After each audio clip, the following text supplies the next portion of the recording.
उसके पहले हम देख लेते हैं क्विक रिवीजन, क्या क्या पढ़ा था हमने। हम ब्लॉक 1 एटॉमिक स्ट्रक्चर पढ़ रहे हैं।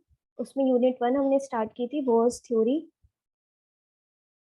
उसमें हमने क्या क्या पढ़ लिया था? डेल्टन का मॉडल, थॉमसन का मॉडल, रदरफोर्ड का मॉडल, बोहर एटॉमिक मॉडल, ये पढ़ लिया था। अब हमारे सिर्फ ये 3 टॉपिक्स बचे हैं। हाइड्रोजन एटम स्पेक्ट्रम, इसके बोहर थ्योरी की लिमिटेशंस, और फिर सोमरफील्ड का छोटा सा एक मॉडिफिकेशन। तो डेल्टन ने क्या बोला था कि मैटर को डिवाइड करेंगे, एटम बनेगा, एटम इज इंडिविजिबल, सबसे छोटा यूनिट हमें एटम मिल जाएगा। उसके थॉट्स ग्रीक फिलोसोफर्स के थॉट्स पे बेस्ड थे। फिर हमने पढ़ा था थॉमसन का मॉडल, उन्होंने कहा था प्लम पुडिंग मॉडल है उनका, वाटरमेलन, उसके सीड्स। फिर उसके बाद रदरफोर्ड का मॉडल आया, उसका मॉडल किस पे बेस्ड था? ऑब्जर्वेशन पे। अल्फा पार्टिकल्स की बीम भेजी थी गोल्ड फॉइल में। गेगर इन मार्शडन के अल्फा पार्टिकल एक्सपेरिमेंट के ऑब्जर्वेशन को रदरफोर्ड ने एक्सप्लेन किया था। फिर हमने रदरफोर्ड का मॉडल देखने के बाद जो एक चीज वो एक्सप्लेन नहीं कर पाए, उस चीज को एक्सप्लेन करने के लिए बोहर का मॉडल आया था। बोहर के मॉडल में हमने एनर्जी और रेडियस ऑर्बिट्स की कैलकुलेट कर ली थी। तो रेडियस का फॉर्मूला क्या था? R equals to 53 n²। Radius ये है 53 n² पिकोमीटर। रेडियस ऑर्बिट के प्रिंसिपल क्वांटम नंबर के डायरेक्टली प्रोपोर्शनल थी। एनर्जी इनवर्सली प्रोपोर्शनल थी, मतलब कि जैसे कि हम दूर जाते जाएंगे एनर्जी क्या होगी? ऑर्बिट्स का डिस्टेंस बढ़ेगा तो एनर्जी कम होती जाएगी, और दूर जाएंगे तो रेडियस बढ़ती जाएगी। ठीक है, ये सब हमने कर लिया था।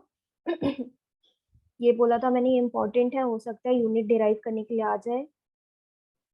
अब हमें पढ़ना है हाइड्रोजन एटम स्पेक्ट्रम आज। तो स्पेक्ट्रम बनता कैसे है और स्पेक्ट्रम होता क्या है?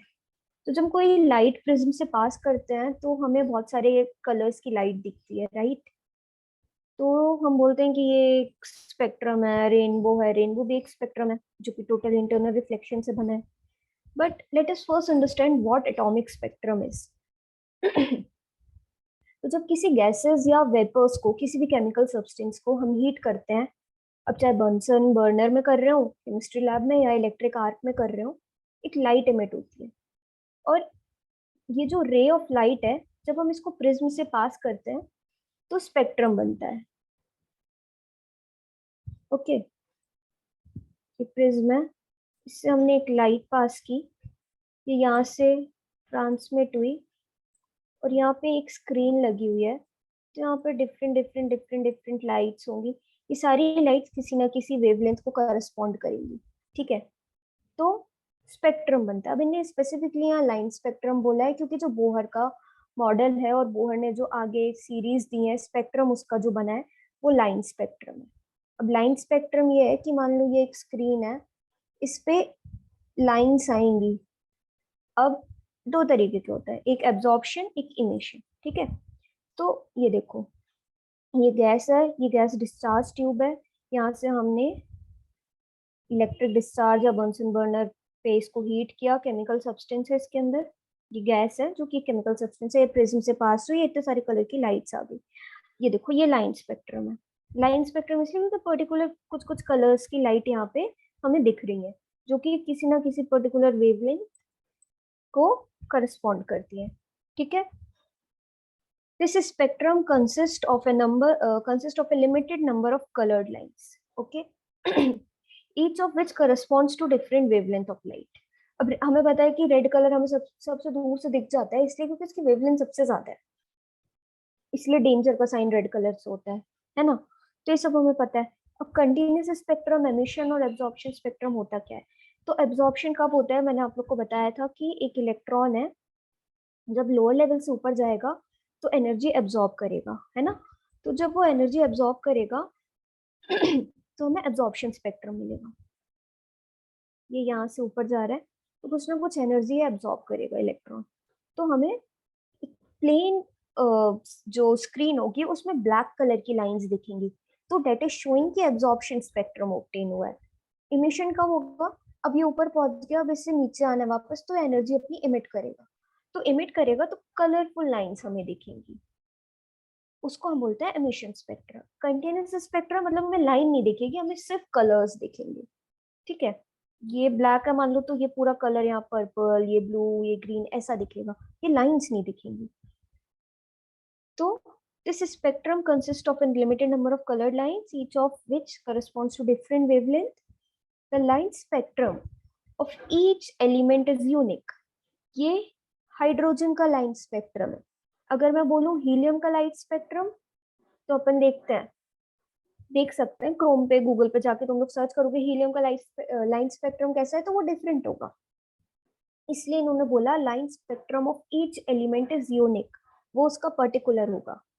On careful examination, it was found that in an atomic spectra of element, spectral line occurs discretely at lower frequency, but continuous spectrum at higher frequency. ठीक है, अब हमें लाइन स्पेक्ट्रम दिख रहा है, मतलब यहाँ पे जो फ्रीक्वेंसी ऑफ लाइट है वो लो है। अगर हम कंटिन्यूस स्पेक्ट्रम की बात करें तो यहाँ पे फ्रीक्वेंसी जो है लाइट की वो ज्यादा है। Low frequency is equals to lines in spectrum, ठीक है, lines। और हाई फ्रीक्वेंसी मतलब कि कंटिन्यूस स्पेक्ट्रम। ओके, तो ये हमें याद रखना है।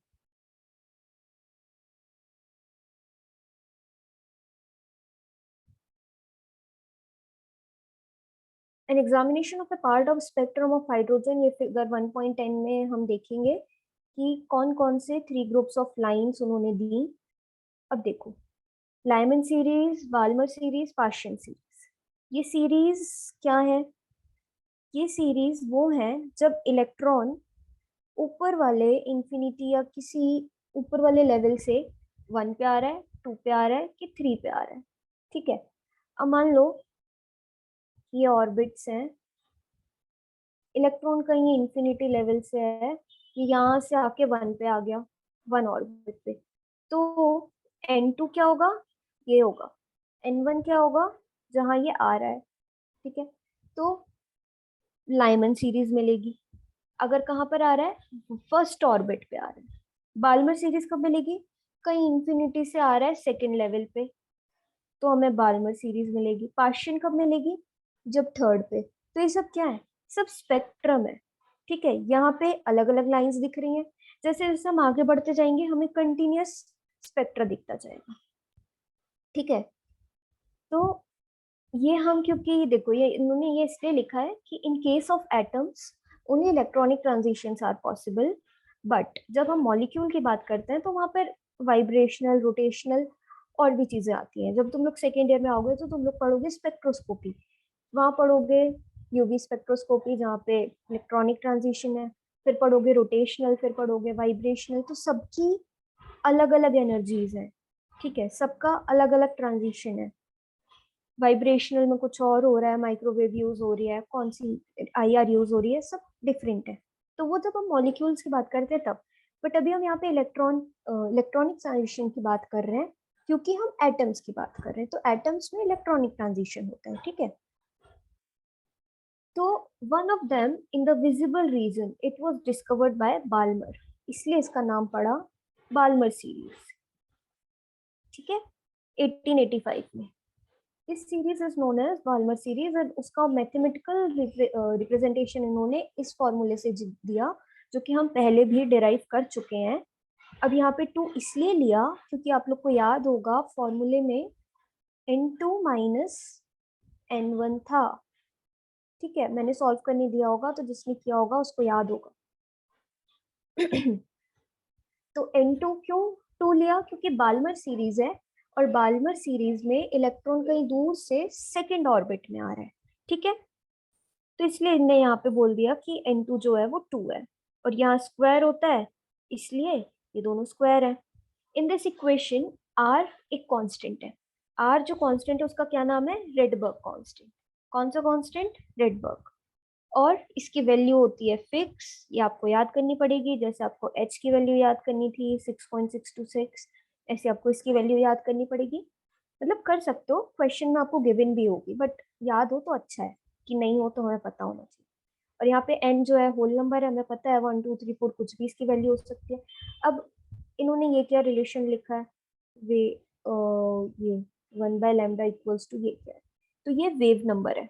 Inverse of wavelength is wave number, ठीक है। Inverse of wavelength is wave number.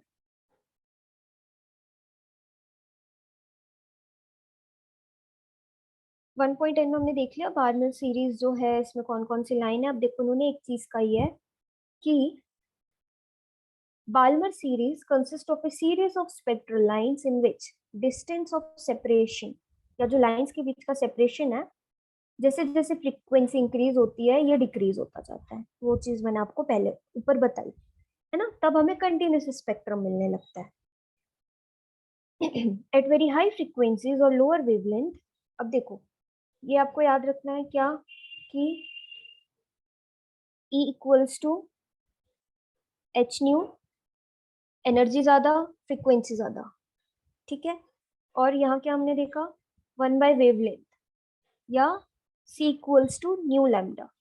C equals to nu lambda. अब यहाँ पे मैं लिख नहीं सकती लैपटॉप पे, C equals to nu lambda. Energy ज्यादा वेवलेंथ कम, बट एनर्जी ज्यादा तो फ्रीक्वेंसी ज्यादा। क्यों, क्योंकि डायरेक्टली प्रोपोर्शनल है दोनों, ठीक है। इसलिए उन्होंने बोला एट हायर फ्रीक्वेंसीज और lower wavelength lines converge to give a continuous spectrum. The other two series, Lyman and Paschen, with a similar pattern occur in the far ultraviolet और IR region. Lyman series UV में है, Paschen series IR region में fall करती है।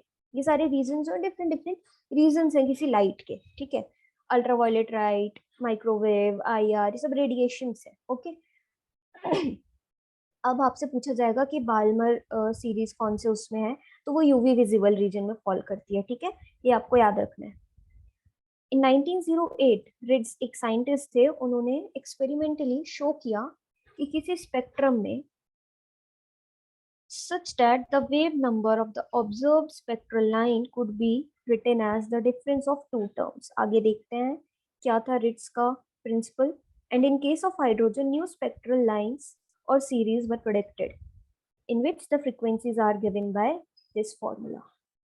तो इससे आप क्या कैलकुलेट कर सकते हो, फ्रीक्वेंसी, लैम्डा, वेव नंबर, सारी चीजें, ठीक है।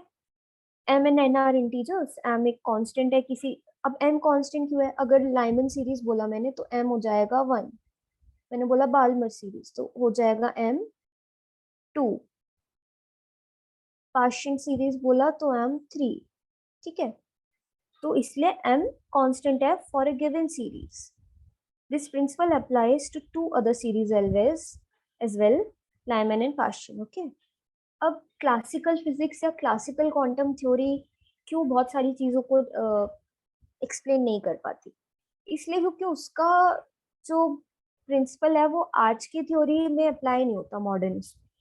अब क्या कहता है क्लासिकल फिजिक्स, इसने लिखा है classical physics failed in its attempt to account for the appearance of various spectral lines, each of which has a discrete spectral line at lower frequency and continuous spectra at higher frequency. ये आज का term है, but according to classical physics, the atomic spectrum was assumed to be consist of only continuous band throughout. Classical physics कहती थी कि हमें line spectrum जैसा emission absorption जैसा कुछ नहीं मिलेगा, हमें सिर्फ कंटिन्यूस स्पेक्ट्रम मिलेगा जिसमें कलर्स कलर्स कलर्स दिखेंगे, समझे। बट ऐसा नहीं था, ये हमें मॉडर्न क्वांटम थ्योरी से पता चला कि ऐसा नहीं है, क्लासिकल थ्योरी उसको एक्सप्लेन नहीं कर पाई। रेडबर्ग कांस्टेंट आपको उसकी वैल्यू याद रखनी है। Later the Rydberg showed that the lines in the atomic spectra of alkali metals मतलब सोडियम, मैग्नीशियम, ये सारे, हाइड्रोजन, हाँ, वो कहते हैं ना अपन, जो पीरियोडिक टेबल होती है उसमें, हाँ, लीना का, रब का, स्पर, ये याद करने का तरीका होता है। मतलब लिथियम, हाँ, लीना का, फिर सोडियम, फिर पोटेशियम, ऐसे। तो वो सारे अल्कली मेटल्स हैं। अल्कलाइन उसका दूसरा वाला होता है, ठीक है।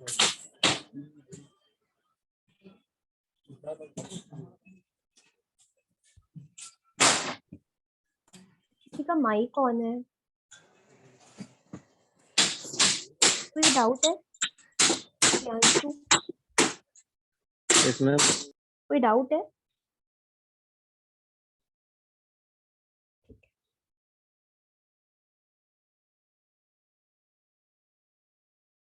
So Rydberg showed that the lines in the atomic spectra of the alkali metals could be classified into number of spectral lines, जो कि हमने देख लिया, लाइमन, बाल्मर, पाशियन, आगे और भी सीरीज है, बट आपके सिलेबस में 3 है तो आप 3 पढ़ो, ठीक है। Here n is integer, जो इनने ये फॉर्मूला दिया है इसको अवॉइड कर सकते हो, इस फॉर्मूले से इजीली कैलकुलेट हो जाएगा, फालतू कॉम्प्लिकेट होंगी थिंग्स में तो। Bohr theory is useful in calculating the frequencies of spectral lines in the atomic spectra of hydrogen.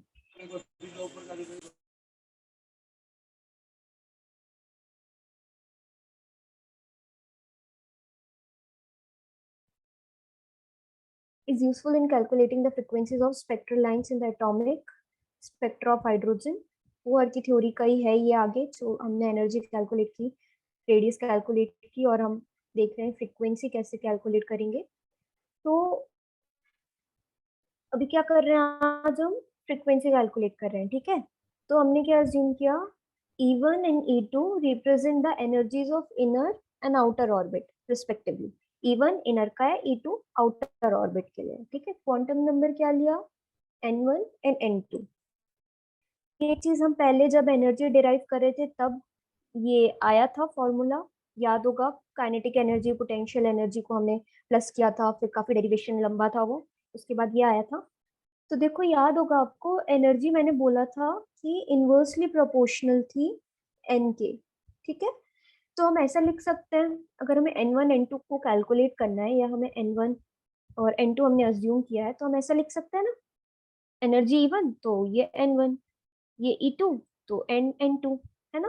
तो इन्होंने यही लिखा है, ये E1 हो गया, E2 हो गया।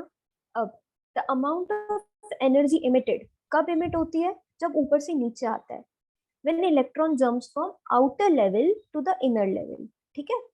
तो क्या करना पड़ेगा, N2 minus N1,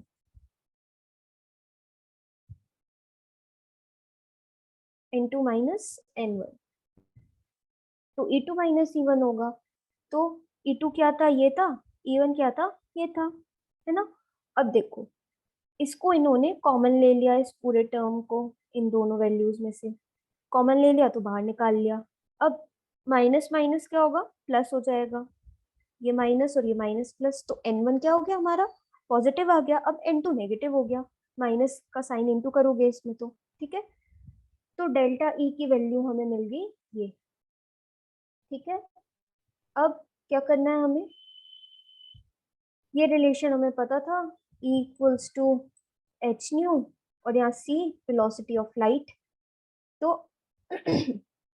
delta E की जो वैल्यू है उसको यहाँ रख दो, और H H H H multiply होके एच क्यूब हो गया, सी जो था वो तो सी वैसे ही रहेगा, है ना। फिर ये वाला रिलेशन हमारा आ गया वेव नंबर के लिए, द टर्म। अब ये वाला टर्म क्या है, रिडबर्ग कांस्टेंट है, किसके लिए, हाइड्रोजन हाइड्रोजन एटम के लिए ये स्पेसिफिक है, ठीक है। हम उसी की बात कर रहे हैं, लेकिन आप हाइड्रोजन की किसी भी सीरीज के लिए कैलकुलेट करोगे तो आर की वैल्यू तो वही रहनी है, ये हमें पता है। इट इज इक्वल टू 1.09, ये वैल्यू याद कर लेना।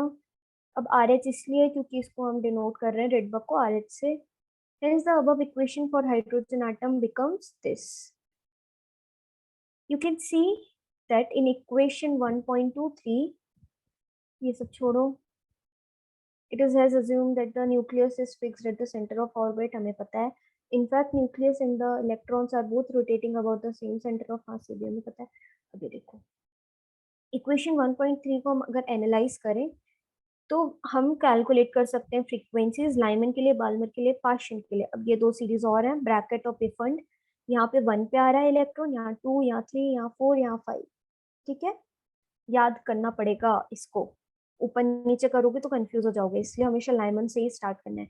Lyman, Balmer, Paschen, Brackett, Pfund series. ठीक है। Although at the time Bohr formulated this theory, सिर्फ बाल्मर और पार्शियन सीरीज उस टाइम पता थी, फिर धीरे धीरे और आगे रिसर्चेस हुई तो ये सारे और भी साइंटिस्ट ने डिस्कवर किया। For these 5 series in the atomic hydrogen spectra, the value of N1 and N2 are given in the table। ये इन्होंने ये एक्चुअली कैलकुलेट करके रखा है। ये देखो, ये मैंने बोला था ना N1 पता है हमें, 1 2 3 4 5, ये ऑर्बिट्स है। ठीक है, और N2 कहीं से भी आ सकता है। मान लो ये 2 से आ रहा है, 3 से आ रहा है, 4 से आ रहा है, 4 कहीं से भी आएगा। अगर 1 पे आएगा तो लाइमन, कहीं से भी आएगा 2 पे आएगा तो बाल्मर। अब ये सारे रीजंस हैं। इसमें सबसे पहले आपको यही पूछता है कि बाल्मर सीरीज कौन से वाले उसमें लाई कर रहा है, तो बाल्मर यूवी के विजिबल में लाई करता है। ठीक है, यूवी के भी अलग अलग रीजन्स होते हैं, तो यूवी के विजिबल वाले रीजन में बाल्मर सीरीज हमें मिलती है, इसलिए हमें ये दिखती है, देख सकते हैं। कोई भी लाइट जब विजिबल रीजन में आती है तो हम किसी भी चीज को देख सकते हैं। अब ये देखो, ये आप डायग्राम ड्रॉ करके आओगे तो अच्छे मार्क्स मिलेंगे, क्योंकि ये इम्पोर्टेंट है। अब इसको 8 9 10 11 12 कहीं तक भी लेके जा सकते हो आपके। ठीक है, N2 की वैल्यू को। ये क्या है, लाइमन सीरीज। तो देखो इन्होंने बोला 8 से 1 पे आ रहा है, 7 से भी 1 पे आ रहा है, 6 से कहीं से भी आ रहा है, 1 पे आ रहा है तो लाइमन सीरीज है। कहीं से भी आ रहा है, 2 पे आ रहा है तो बाल्मर सीरीज है। फिर ये सक्सेसिवली इसकी एनर्जी, फ्रीक्वेंसी, ये सब बता चुकी हूँ मैं।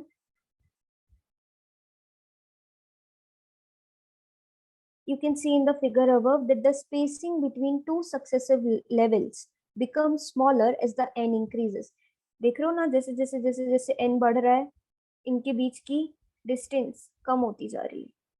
वो हमने फ्रीक्वेंसी और उसका कोरिलेशन पढ़ा था, वही चीज यहाँ पर है। We have mentioned above that converging nature of energy level, उसके ऊपर हमने अबव ऊपर हमने डिस्कस कर लिया है ये चीज, तो इसको हम फिर से रिपीट नहीं करते हैं। Experimentally, it has been found that within a particular series, for example, Lyman series, the lines in the spectrum of atomic hydrogen are discrete. Discrete मतलब कि अलग-अलग, at lower frequencies. But समझ रहे हो ना? But they converge as the frequency increases.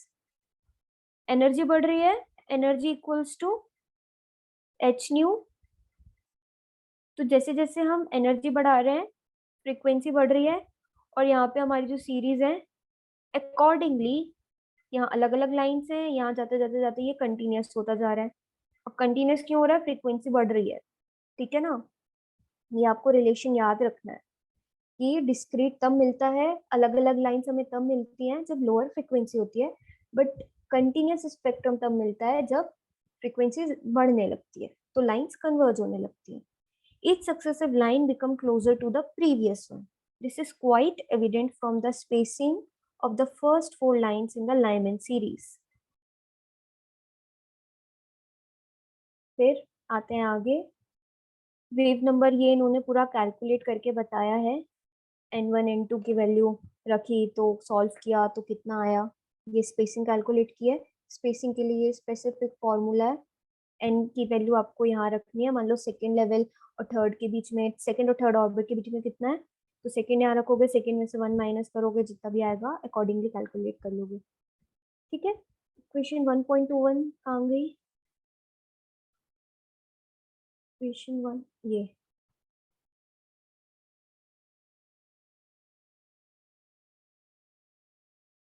As equation 1.21 predicts, each series of lines converges toward a limit beyond which the spectrum is continuous. ठीक है, at this point, electron responsible for the spectral line has been excited into an outer orbit or excited into an orbit of such high energy।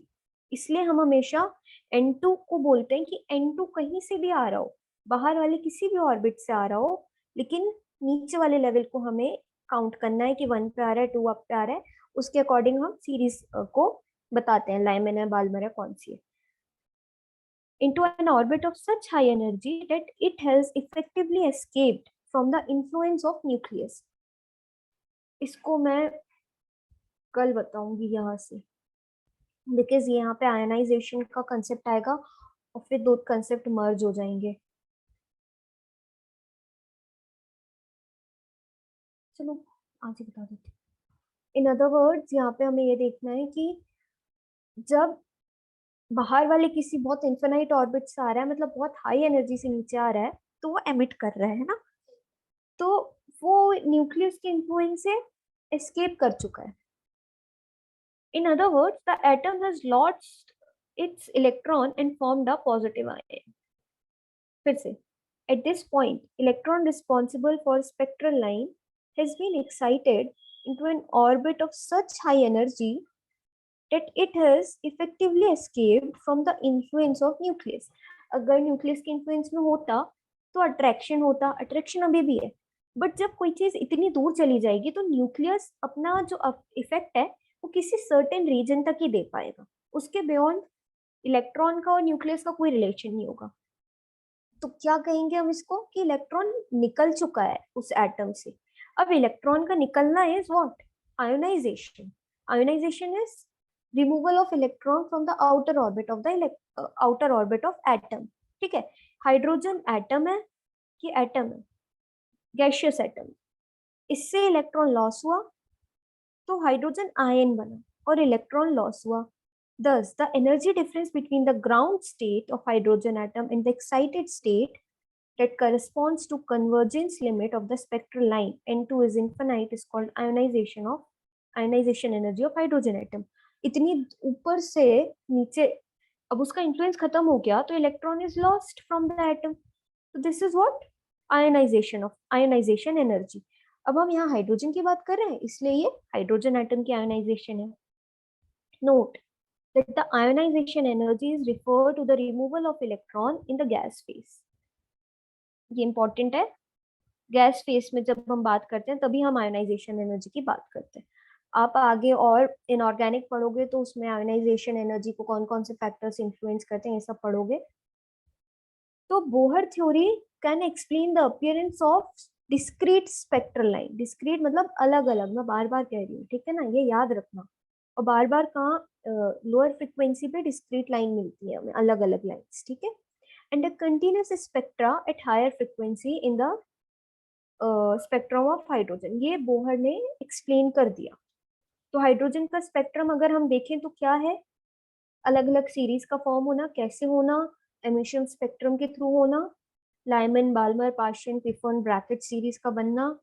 This is what hydrogen spectrum. क्योंकि spectrum का मतलब हमें पता ही है, जैसे कोई भी light जब प्रिज्म से पास होगी तो कुछ colourful lines, black lines, continuous spectrum हमें मिलेगा, क्योंकि अंदर फिजिक्स के कुछ फिनोमेना हो रहे हैं। रेनबो है तो टोटल इंटरनल रिफ्लेक्शन हो रहा है तो रेनबो दिखता है। ऐसे ही यहाँ पे प्रिज्म से कोई लाइट पास करोगे आप तो स्पेक्ट्रम मिलता है। तो ये स्पेक्ट्रम को बोहर की थ्योरी ने एक्सप्लेन किया। अब इसकी लिमिटेशंस क्या है? अभी तक सबसे अच्छा मॉडल हमने बोल दिया कि बोहर का मॉडल सबसे अच्छा है, ठीक है, और अभी तक एक्सेप्टेड भी है। बट अभी हमें कुछ कुछ ये भी देखना पड़ेगा कि आगे और क्या है। तो जब आप आगे पढ़ोगे हाइजेनबर्ग इनसर्टेनिटी प्रिंसिपल, ये सारी चीजें आएंगी, तब वो पूरा क्वांटम, ये पूरा क्वांटम केमिस्ट्री है, ठीक है। क्वांटम केमिस्ट्री में इलेक्ट्रॉन, प्रोटॉन, इन सब की बात करते हैं। तो लिमिटेशंस क्या थी बोहर की थ्योरी की? Let us examine how theoretical model of Bohr is able to explain some of the features. तो उसने ये explain किया, Rydberg constant किया, ionization of hydrogen किया, ठीक है। Bohr theory is successful as an atomic model to the extent that its findings are consistent with the atomic hydrogen spectrum. The agreement between the theoretical and experimental values of spectral frequencies is a testimony to validity of this theory. इन्होंने दिए हैं, हाँ ये limitations। अब इन्होंने क्या बोला कि एक सबसे बड़ा लिमिटेशन ये है बोहर थ्योरी का कि इसने सिर्फ हाइड्रोजन एटम को कंसीडर किया और हाइड्रोजन एटम के लिए ये दिया, ये याद रखो। किसी और एटम को इन्होंने कंसीडर नहीं किया। तो एक लिमिटेशन तो ये है बोहर थ्योरी का। दूसरा क्या है, according to Bohr theory the angular momentum of electron can never be zero. However हम जब आगे पढ़ेंगे तो हम ये पढ़ेंगे कि n1 स्टेट है, तो इलेक्ट्रॉन जो इलेक्ट्रॉन का मोमेंटम है वो जीरो होता है, बट बोहर ने क्या बोला कि एंगुलर मोमेंटम इलेक्ट्रॉन का कभी जीरो नहीं हो सकता। तभी हमने m v r equals to m v upon r लिखा था, और जब हमने कैलकुलेट किया था कि घूम रहा है फॉल करना चाहिए, ये वो वाला कंसेप्ट है। बट कभी इलेक्ट्रॉन का जो मोमेंटम है वो जीरो होता है, लेकिन बोहर ने बोला जीरो नहीं होता है, ये दूसरा इसका लिमिटेशन है। फिर further this theory does not explain how molecules are form from atoms. ठीक है, ये भी इंपॉर्टेंट है क्योंकि अभी तक मैं यही बोल रही हूँ हाइड्रोजन एटम, हीलियम हीलियम की तो बात ही नहीं आएगी, यहाँ हाइड्रोजन की आएगी। तो मैं सिर्फ एटम एटम बोल रही हूँ, मैं मॉलिक्यूल नहीं बोल रही हूँ। तुम लोग ने नोटिस किया होगा मैं मॉलिक्यूल वर्ड ही यूज नहीं किया। मॉलिक्यूल क्या है, हाइड्रोजन एटम है ये, और H2 एलिमेंट है या मॉलिक्यूल है, ठीक है। तो उसने इन सब चीजों की बात ही नहीं की।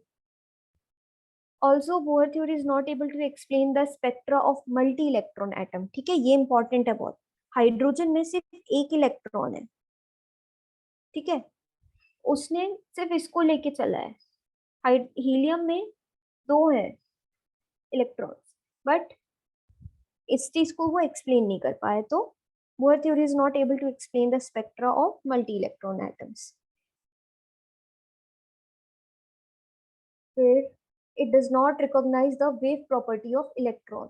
अब आप जब पढ़ोगे आगे डुअल नेचर ऑफ वेव, तो वहां पे पार्टिकल और वेव एस्पेक्ट दोनों चीज आती है इलेक्ट्रॉन की। देखो इन्होंने लिखा है electron has both the particle and wave aspect, but जो बोहर था उसने सिर्फ वेव प्रॉपर्टीज को एक्सप्लेन कंसिडर किया था, तभी वो लैम्डा यूज कर रहा था सिर्फ, लैम्डा इज वेवलेंथ, है ना। देखो ये आ गया ये point. According to Bohr theory electron move in orbit known as stationary level, ये मैंने बताया था। The path of this orbit can be known only if we know simultaneously both position and velocity. यहाँ आएगा हाइजेनबर्ग अनसर्टेनिटी प्रिंसिपल आगे। क्या बोला कि बोहर बोहर के अकॉर्डिंग इलेक्ट्रॉन स्टेशनरी ऑर्बिट में मूव कर रहे हैं, तो जो पाथ है ऑर्बिट का हमें तभी पता चल सकता है जब हमें पोजीशन और वेलोसिटी पता है इलेक्ट्रॉन की। It therefore assumes the accurate and simultaneous determination of both position and velocity of electron. But this assumption is not in conformity with the wave nature of electron. Boyer ने बोला था कि हम सिर्फ वेव एस्पेक्ट को consider कर रहे हैं, ठीक है, और उसने पाथ ऑफ ऑर्बिट को भी बोल दिया कि डिफाइन कर दिया, है ना, ऊपर वाले डेरिवेशन में हमने देखा था। बट वो कब डिफाइन हो सकता है, जब हमें दोनों चीज कंसीडर करनी हो, पोजीशन और वेलोसिटी किसकी, इलेक्ट्रॉन की। ये वाला कंसेप्ट इसने बताया ही नहीं, तो यहाँ पे बोयर का मॉडल एक बार और फिर से फेल हो गया। तो यहाँ पे क्या लिखा है, थ्योरीज आती हैं किसकी, हाइजेनबर्ग और श्रोडिंगर वेव इक्वेशन आती है। ये हाइजेनबर्ग का जो प्रिंसिपल आएगा उसमें वो इलेक्ट्रॉन की पोजीशन और वेलोसिटी दोनों कंसीडर करेगा, तभी ऑर्बिट का जो पाथ है वो हमें पता चल पाएगा, ठीक है। तो ये लिमिटेशंस थे बोहर थ्योरी के। अब आप यहाँ पे एक घर में सॉल्व करके देखना लाइमन सीरीज के लिए। n1 इक्वल्स टू 1 रखना, n2 इन्फिनाइट रख लेना, n2 4 रख लेना, 3 रख लेना, 5 रख लेना, और देखना वैल्यूज कैसे चेंज हो रही है वेव नंबर की। और वेव नंबर की जो वैल्यू आएगी that is inversely proportional to 1/λ। तो वेव नंबर कैलकुलेट करोगे तो उससे 1/1/1 करते जाना, तो आपको पता चलता जाएगा। या ऐसा कर लेना, वेवलेंथ यहाँ रख लेना और 1/वेव नंबर कर लेना। तो जो भी करो ये रिलेशन याद रखना, और फिर देखना कि कैसे कैसे एनर्जीज का डिफरेंस हो रहा है, कैसे कैसे फ्रीक्वेंसी और वेव नंबर का डिफरेंस हो रहा है अलग अलग सीरीज के लिए, बीच की लाइंस का, ठीक है।